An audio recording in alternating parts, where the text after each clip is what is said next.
تعجب ہے اس پر جو خدا کو پہچانتا ہے پھر بھی اس سے خوف نہیں کھاتا۔ اللہ پاک کے خوف سے ایک انس و بہانہ تمہارے گناہوں کو مٹانے کے لیے کافی ہے۔ کمینہ آدمی کسی کی خیر خواہی اس وقت کرتا ہے جب اسے کسی چیز کے ملنے کی امید ہوتی ہے، اور جب وہ امید پوری ہو جاتی ہے تو پھر وہ اپنی حقیقت پر لوٹ جاتا ہے۔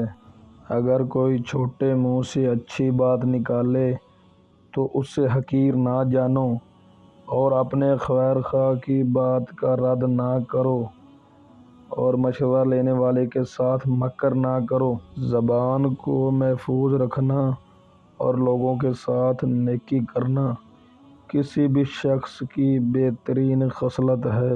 بردباری اخلاق کو آراستہ کرنے والے، جبکہ خیانت جھوٹ کا ساتھی ہے۔ جس کا وزیر اس کے ساتھ خیانت کرے اس کی تمام تدبیریں بیکار چلی جاتی ہیں۔ یہ 7 امیدیں رکھنے والا شخص ذلیل ہوتا ہے: بن بلائے دعوت میں جانے والا، میزبان پر حکم چلانے والا، 2 آدمیوں کے راز میں دخل دینے والا، ایسی جگہ پر بیٹھنے والا جس کا وہ خود اہل نہ ہو، جو بہت بولے مگر اس کے سننے والے کم ہوں، دشمن سے نیکی کی امید رکھنے والا، بلا وجہ ہنسنے والا۔ جب تم کسی مظلوم کو دیکھو تو ظلم کے برعکس اس کی اطاعت کرو، اور جب نیک اخلاق کی خواہش رکھتے ہو تو حرام کاموں سے اجتناب کرو۔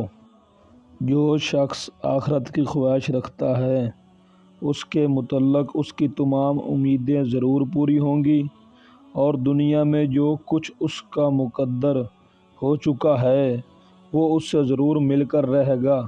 جو احسان اور فضل کو کامل کرنا چاہتا ہے وہ مانگنے سے پہلے لوگوں پر مال خرچ کر دیتا ہے۔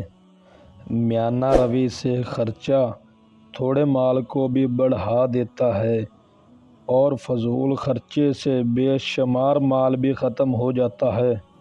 کسی کی جان چلی جائے مگر پیسہ خرچ نہ کیا جائے، یہ بہت بڑی کمینگی ہے۔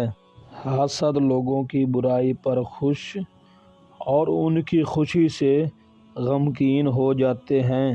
جو شخص بدنیت ہوتا ہے اس کے مرنے پر سب خوشی کا اظہار کرتے ہیں۔ جب انسان اپنے نفس سے خوش ہوتا ہے تو اس وقت اللہ تعالیٰ سے ناراض ہوتا ہے۔ جب دوستوں کے گناہ زیادہ ہو جائیں تو خوشی کم ہو جاتی ہے۔ ویڈیو پسند آئی ہو تو لائک کریں اور چینل کو سبسکرائب کریں تاکہ آنے والی ہر ویڈیو کا نوٹیفیکیشن آپ تک پہنچ سکے۔ Thanks for watching.